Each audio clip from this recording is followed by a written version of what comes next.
महाप्रलय, सृष्टि का अंत, कल की अवतार, पृथ्वी का अंत आ रहा है। और भी डरावने डरावने थंबनेल लगाकर कई एस्ट्रोलॉजर खूब खूब वीडियो बनाते हैं और बहुत सारी बातें बताते हैं। सितंबर में ऐसा आने वाला है, नवंबर में ये होगा, क्या क्या बातें सुनाते रहते, क्या क्या बातें बताते रहते हैं।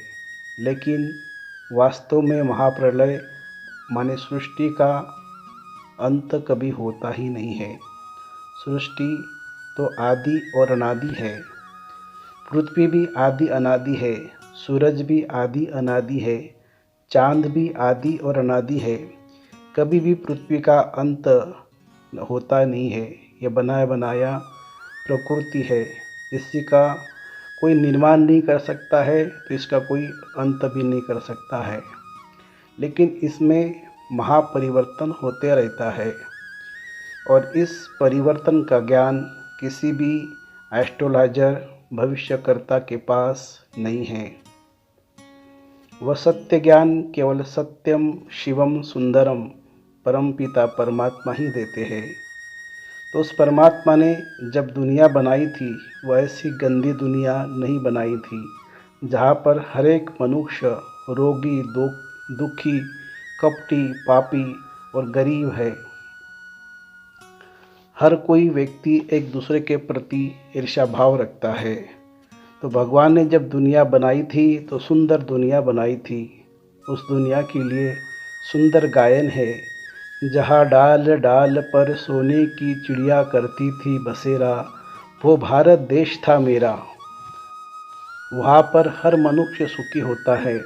वहाँ पर एक धर्म, एक जाति, एक भाषा, एक कुल और एक मत था। सभी मनुष्य एक ऐसे सुंदर थे। हीरे जवाहरों के महल थे। कोई भी दुख का नाम निशान नहीं था।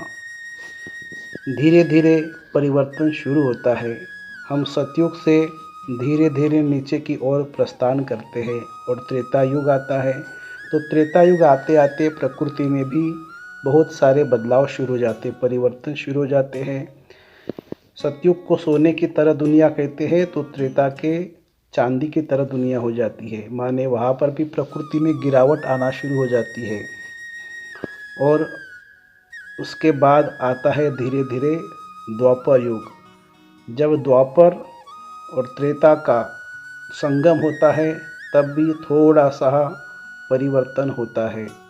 महाप्रलय नहीं होता है, थोड़ा सा परिवर्तन होता है और अच्छी प्रकृति जाके थोड़ा तमोगुनी प्रकृति आती है और वहाँ से मनुष्य दुखी और पाप करना शुरू करते हैं।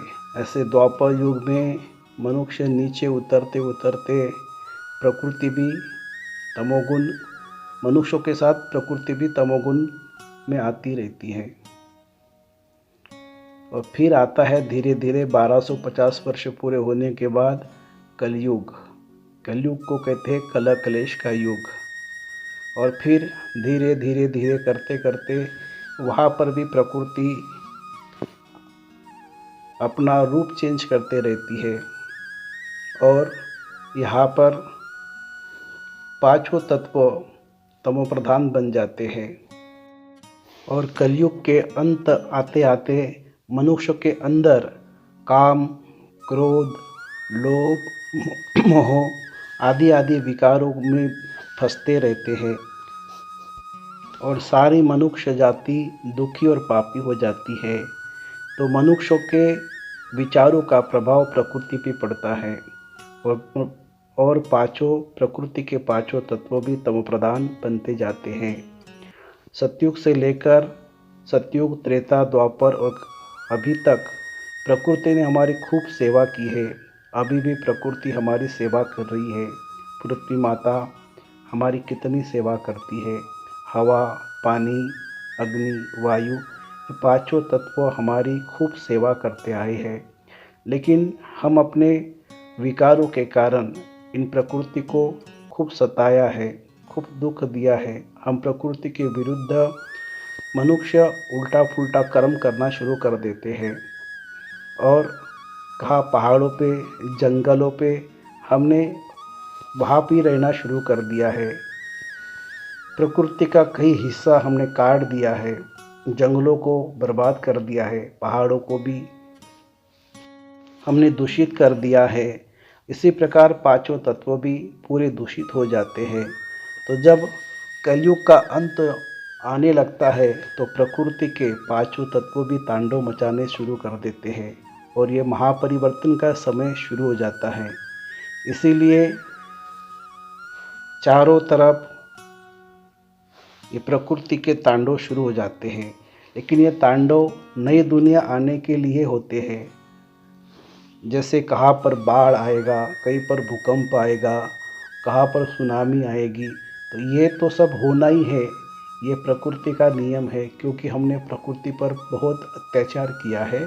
तो उसका परिणाम ये कलयुग के लास्ट में सतयुग आना है, नई प्रकृति बननी है, तो ये परिवर्तन होता है और बहुत बड़ा उथल पाथल मचता है।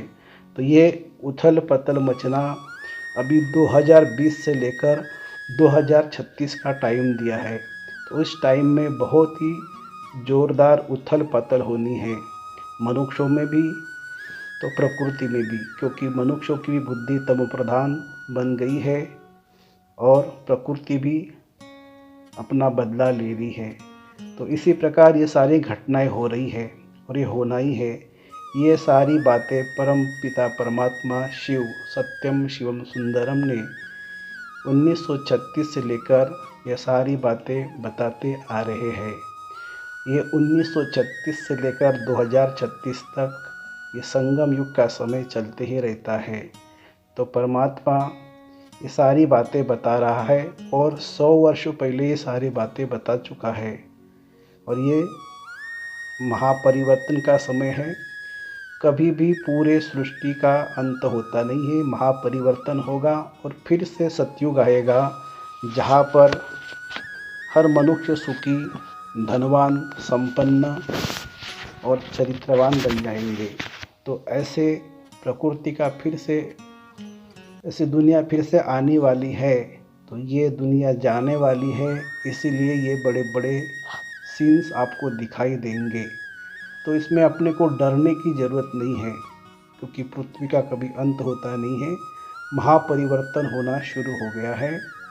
और इसके पहले हे सभी मनुष्य आत्माओं, हे सभी मनुष्य हो, आप लोग समय की पुकार सुनो, क्योंकि परमपिता परमात्मा ने इस प्रजापिता ब्रह्मा कुमारी ईश्वरीय विश्वविद्यालय के द्वारा अपना नया ज्ञान, नई दुनिया के लिए नया ज्ञान सुनाकर वो मनुष्य को देवता बनने की शिक्षा दे रहे हैं।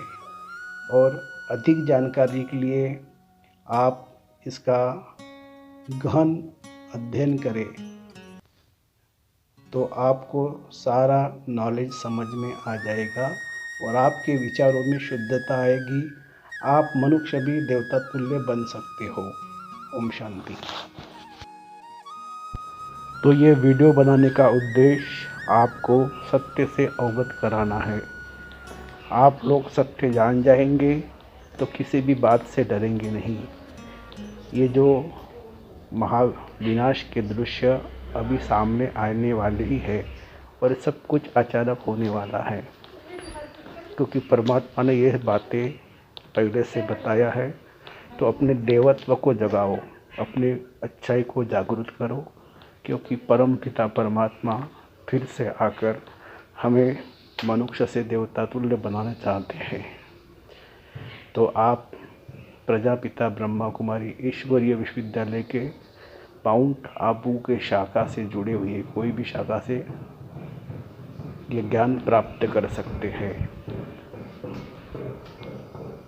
ओम शांति।